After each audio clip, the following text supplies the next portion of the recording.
嗨，大家好，我是躺平树，今天是2026年4月22号。这一期我们继续胡聊胡适、胡威还有胡一金老师。今天胡适走势还是总体上不错，我看了一下是上午一直在震荡，下午尾盘一路攀升，也不知道受什么消息刺激，一路攀升。而且今天还有一个特别现象，就是创业板指数创了新高，也就是说创业板这个指数牛市，这是确信无疑。它的指数牛市，因为创业板它已经创了什么2015年那个新高比那个还要高了。4月22日截至收盘，上证指数上涨 0.52%， 已经突破4100点，也就是基本上已经收复了美国和以色列对伊朗的这个混合治疗。深圳成指涨 1.3%， 创业板指数涨 1.73%， 北证50涨 1.59%， 都是在涨，很有可能受到美伊局势缓和，也资本市场可能认为特朗普短时间内不会发动战争。这个成交额2.5万亿，也还勉强，不算多也不算少，比上个交易日多了1500亿，但是对散户来说却没有那么友好，因为涨跌是差不多的，2900家上涨，2433家下跌，也就是一半涨一半跌，你这散户几家欢喜几家愁。这个指数有的是回到了美国以色列打仗之前，有的甚至创了新高，但是散户的这个账户消失的钱却永远消失了，再也回不来了。这就是宿命，这是没有办法的事。你看指数它回来了，那你再看一看那些小散户的这个账户恐怕有10个点20个点不见了，除非你踩中了那个热门股。这些热门股本身它变化的比较多，这个散户更多的都会踩中那些暴雷股。你比如说都市快报报道10倍大牛股戴帽 ST 复牌暴跌 15%，2万散户被埋。10倍大牛股什么概念啊？这有多少散户追进去是吧？结果现在一复牌就暴跌 15%， 这个严重套牢。为什么呢？这个都市快报报道，他说只因虚增几百万元营收和利润，1年多涨10倍的商业航天芯片龙头今天彻底炸雷。4月21日叫真雷科技复牌，即变身 ST 真雷，开盘20厘米跌停，收盘下跌 15.6%， 报价 147.76 元每股，成了 A 股最贵的 ST 股。戴帽原因是财务造假，而且这颗雷埋在上市公司上市的第一年，也就是它属于欺诈上市，上市第一年就财务造假。浙江证监局查明，其子公司2022年通过提前确认收入虚增营收843万元，利润672万元，公司多位董监高合计被罚520万，还面临股民集体索赔。讽刺的是，公司基本面其实不差，作为卫星互联网核心芯片供应商，2025年净利润预计暴增 580%至 1.33 亿元，一边是业绩大涨，一边是财务造假，这样的公司你敢买吗？这样的公司是怎么上市的呢？上市第一年就财务造假，结果它的利润还暴涨，你说还有王法吗？你找谁说理去呢？上市以后涨了10倍，你正好踩上风口，商业航天，这有多少散户埋在里面？当然你放心，肯定有大量的散户还梦想着能解套，梦想着罚完就好了，从此以后洗心革面。这个公司藏的雷肯定不是一处，不可能因为这点小事，也就是说如果他一切正常的，不可能因为600万造假。你这个故事我都不信，他只是被发现了这个600万，他肯定还有别的地方。你想象一下，如果你能上市，你会因为600万去造假吗？只增加600万利润，这个让我想起了黄河特大桥那奸诈大桥那几个犯事的螺栓。盘后龙虎榜显示说，机构忍痛割肉，纷纷出逃，不过仍有游资火中取栗。4月21日全天 ST 真雷成交额创下年内新高，有人出来，有人还进去，就要这么玩。这就是胡适，这哪是股市，这就是赌场。明明都戴 ST 帽子了，都被处罚了，财务造假，他没有倾家荡产，他反而还这就是胡适本色，对吧？在胡适谈什么投资呢，都是笑话，就是赌博。但凡正常一点的市场，像这种公司立马就遭到投资者拿脚投票，弃之如敝履，那谁也不敢碰了。但是在胡适居然还有人往里买，博什么？这赌什么？没有死死的封在跌停板上，居然还有人去买。我们再看这个海量财经报道，新余国资11亿并购踩雷退市公司，就不要说小散户了，连国资股都血本无归。11亿啊！为了完成上市倍增计划，新余市这应该是江西3个月就收购了一家和本地产业完全不搭的公司，结果亏掉近11亿本金。奇信股份8年财务造假，全年巨亏5.55亿。退市后，新余国资持股市值只剩2800万。所谓的政绩变成了国有资产的黑洞，形式主义的考核正在让公共利益为数字好看买单。咱们上午还做了个节目，上一个节目不是江西的宜春吗？投资哪吒汽车，南宁投资哪吒汽车，裤衩子都赔掉了。你看看，咱们节目说了，这就是大头手上有钱他就造啊，反正花别人的钱他也不心疼。这些钱给韭菜牛马发下去，那就可惜了。谁不希望把这钱掌握在自己手上去花呢？发给牛马那是糟践了那些钱。这就是加州老师心心念念要搞的集体。为什么要搞集体？他就是那个花钱的那个人。你说这11亿赔掉了，谁负责呢？没人负责，不需要负责。但是这11亿如果是小散的，小散你赔个10万，你这都是肉疼，在那内责，饭都吃不好，觉也睡不好，着急焦虑。这11亿要给小散，给江西的1万名小散，那一个小散10万，那这些小散如果拿10万去炒股，他保证不如全赔干净。虽然也赔最后，但是你看那他的肉疼，对不对？他内疚，他自责啊，他焦虑啊，他因为这钱是他的，他着急，对不对？你说把11亿赔掉的新余负责投资的这些人，谁会在乎？又不是自己的钱，赔了就赔了吧。他不会为此而吃不下饭，不会为此而睡不好觉，就是半年内疚。他们只恨自己钱少了，应该再多买点，还能再多赔一点，这个就不好说了。总之，股市就这么个市场。不过今天彭博社它有一个小作文，这个小作文真假难辨。彭博社报道，他说，根据1季度披露的文件，中央汇金投资，也就是所谓的主力国家队，已将其在多只关键交易型开放式指数基金，就是 ETF 中的持股比例降至 20% 的披露门槛以下。即便是规模较小的基金，如此前汇金持有的 92% 的华安上证180 ETF， 最新披露中也未见任何单一股东持股超过 20%， 显示减持是全面性的。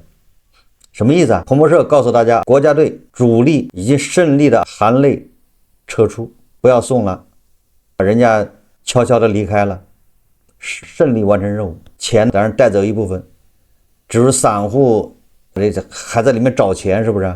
你找谁的钱？该拿的拿走了，等到下一次股灾他们再出现。我们还是看看这个胡一进老师，这胡一进老师很有意思，也是为美国和伊朗第2轮谈判操碎了心。为什么说操碎了心？他从昨天下午一直到昨天夜里，强硬态度，谈判的时间没有确认。接下来最关键的指标只有一个，看看北京时间今夜12点之前，那就是美国的中午呗，对不对？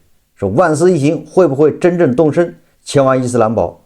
如果他们启程了，就说明同伊朗说好了，伊朗代表团也会去，都去了，就应该谈出些眉目来。即使达不成协议，取得重大进展的可能性也会非常大。那样的话，至少延长停火就有了可能。如果到今天午夜万斯他们还没有挪窝，局势就真危了，因为停火结束前第2轮谈判就来不及了。未来几个小时是美伊勇敢者游戏马上就要迎头相撞的最后一秒。说全世界有很多人已经在平息等待，特别是股市原油的投资者们。这说的就是胡一进老师，这个资本市场的玩家更着急啊！还有那些对时政有浓厚兴趣的民间诸葛亮们。你看，就是说昨天晚上8点胡一进老师发的这个微博还是充满期待，大体上还是希望他们第2轮谈判如期进行。但是到了夜里，他又发了个更长的，大概12点的时候，他又发了个更长的微博。这个微博当然了，他就按照老规矩，借用 CNN 什么澳大利亚一个分析师的话来寒碜这个特朗普，来证明特朗普这个人不咋地，把事情搞砸了，一团糟，美国失败了。这是胡一进老师他引用，他说什么澳大利亚战略政策研究所高级分析师戴维斯认为，他说美国在与伊朗的战争中没有轻松取胜的道路，他不认为美国和伊朗会在本周可能举行的第2轮伊斯兰堡谈判中达成协议，因为两国的分歧太大。这没有毛病，这大家都觉得比较难。他说我们不太可能看到谈判最终达成任何能够真正解决这场冲突的协议。说实话，你就是达成协议没有用，你回去执行不了。那些穿西装的管不了卫队，那卫队说我也要封锁霍尔木兹海峡，他就这么一句话，他什么动作不要做，他就这么一句话，那霍尔木兹海峡他就封上了，也没有船赶走。咱们现在就这么个局面。这个所谓的戴维斯说，他说如果谈判没有结果，美国主要有2个选择，要么继续对霍尔木兹海峡实施海上封锁，要么重返战争状态。戴维斯说，不能保证仅仅轰炸伊朗就能实现美国的战略目标，这场战争很有可能失控，最终一事无成。这个说法就完全是错误的。怎么叫一事无成呢？内伊不已经升天了吗？什么拉尼贾尼这什么的司令走了一批又一批，这些手上沾了波斯人民血的这些人，他们得到了应有下场。怎么叫一事无成呢？伊朗的核计划不知道倒退多少年，怎么叫一事无成呢？你现在特朗普不管了，你伊朗要想把这个核武器搞出来也不是那么容易的。你毕竟浓缩铀不知道炸在什么地方，你就恢复生产。要知道伊朗的钢铁 70% 的产能已经没了，化工 70% 产能也没了。特朗普到时候一不高兴再把它电厂炸这几个，完了，你这10年重建你再去搞核武器，不知道什么时候能搞得出来。怎么叫最终一事无成呢？特朗普只不过是想赢得更漂亮。所以评论这些观点都非常带有这个偏见，他本身恐怕就是穿黑。反正特朗普做什么他们都看不上。特朗普在他为数不多的做的还比较地道的事情上面，比如说对毛拉政权动手，在这个事情上面做的是非常漂亮的，但是这些穿黑他也接受不了。这个确实全世界都一样，很多人为了反而反，就容易陷入个二极管的状况。那胡锡进老师他就借用人家澳大利亚的分析师之口，他说你看看外国人都说特朗普失败了，伊朗人实际上比美国想象的要顽强得多。好，后面是胡锡进老师他表态了，发表观点，他说老胡个人倒是比较是吧，比这位澳大利亚专家乐观一些。这胡锡进老师说话这个就让人费劲了。这澳大利亚的专家认为这个特朗普是失败了，很有可能一事无成。老胡说他乐观一些是什么意思啊？这个东西如果你要站在特朗普的角度乐观的话，那就是对伊朗不利；如果你要站在伊朗的角度乐观的话，那就是对特朗普不利。那你这玩意他说他乐观一些，他说我个人倾向于认为关键在于美伊能否在最后时刻把第2轮谈判真正谈起来。如果双方真正坐到一起，最终做出相互妥协的几率就挺高，即使达不成协议，取得重大进展可能性会相当大。那样的话，至少延长停火就有了可能。因为双方的分歧虽然非常大，但任何一方要完全实现自己的目标都需要付出代价，巨大代价。伊朗如果要否定美国要其契合的最大要求，就得经历严酷的封锁和进一步的轰炸，那将是非常痛苦的。如果特朗普要实现他迄今通过战场没有实现的目标，就必须面对伊朗坚决拒绝的态度，把这场战争长期打下去，那将是他政治上的噩梦。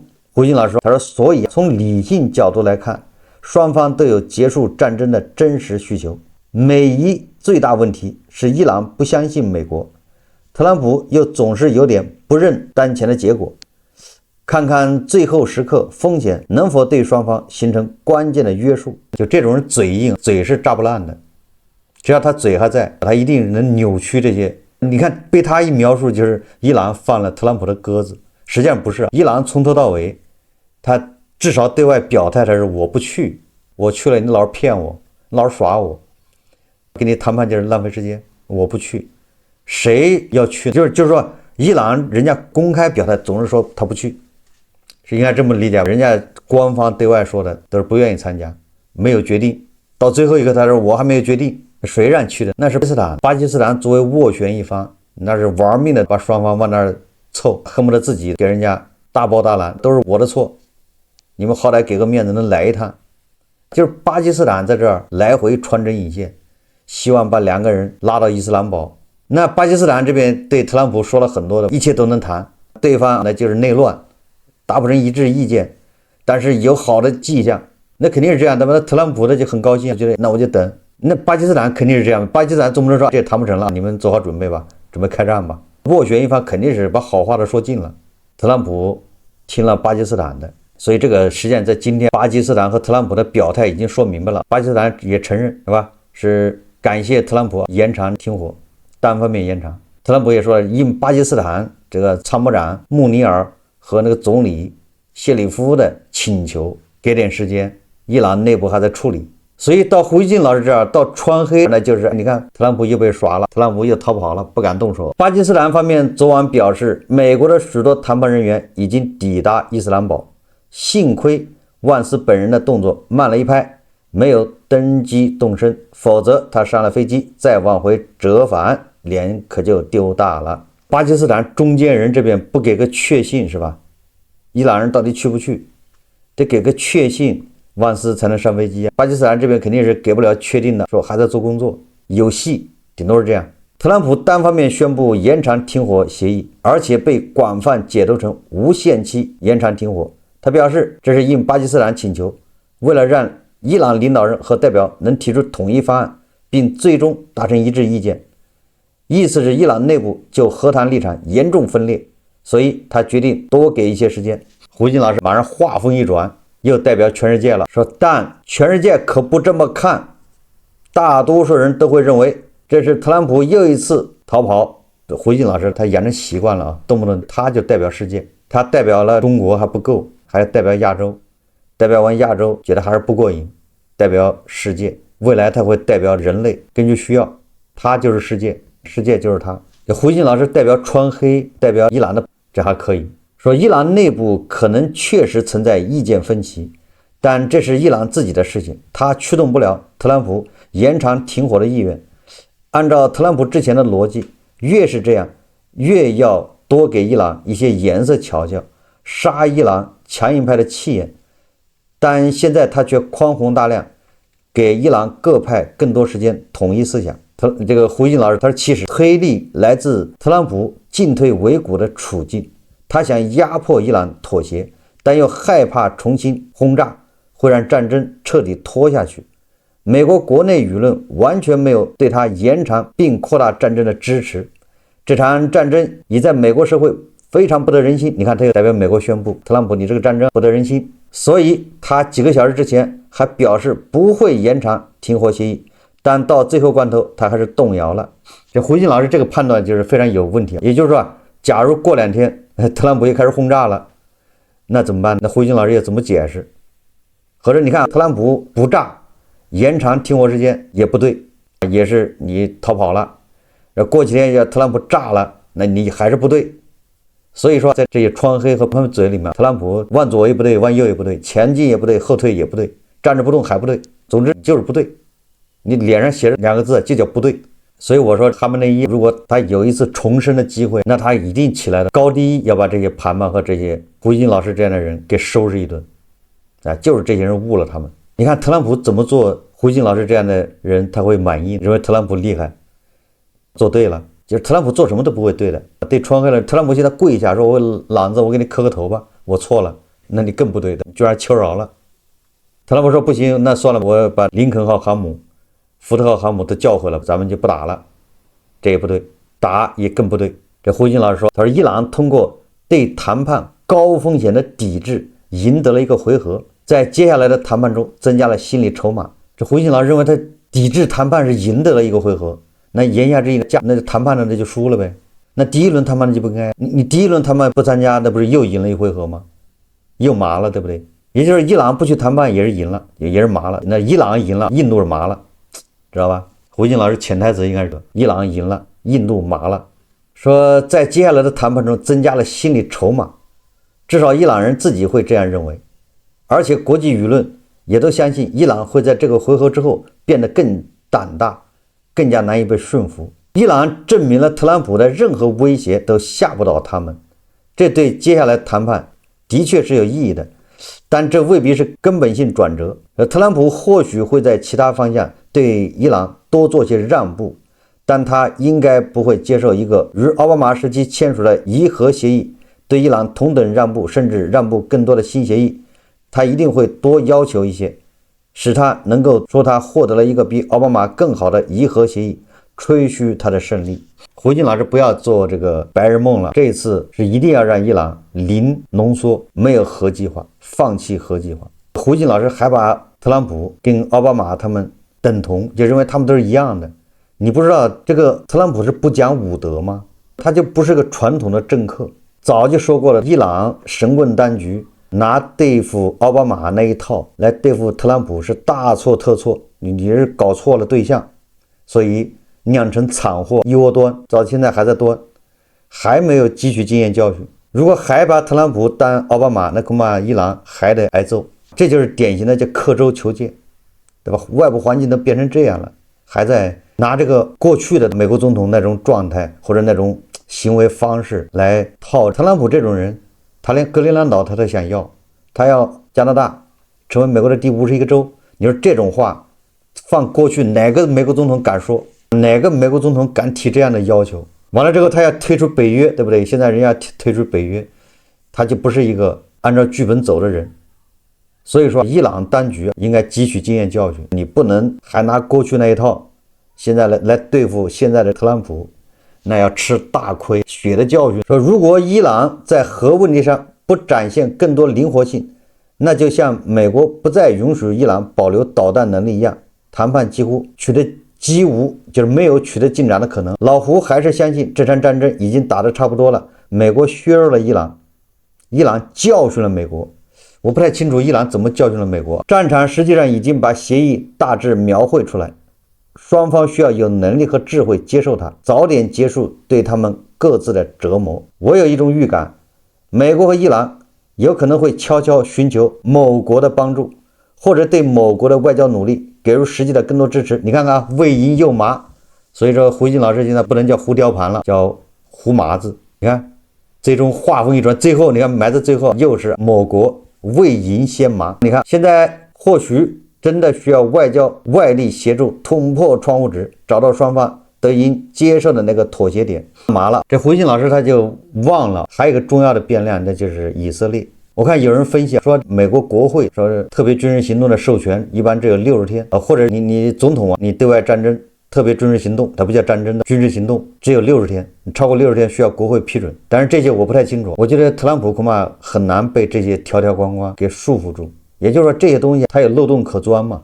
或者我们退一步说，特朗普这边按兵不动，他不动，他不打了，他就在霍尔木兹海峡，就在阿曼湾、阿拉伯海围堵伊朗，他不打了，他就围堵。那另外还有变量，以色列他过两天他可以炸。你看现在以色列是停火10天，很快就到了。那么以色列第一个，他可以对黎巴嫩真主党再开始轰炸，那你伊朗怎么着？你有什么不服气的是吗？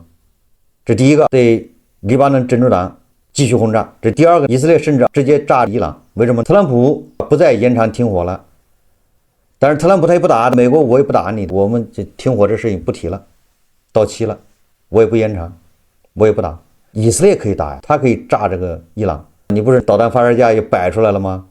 从地洞里挖出来，对不对？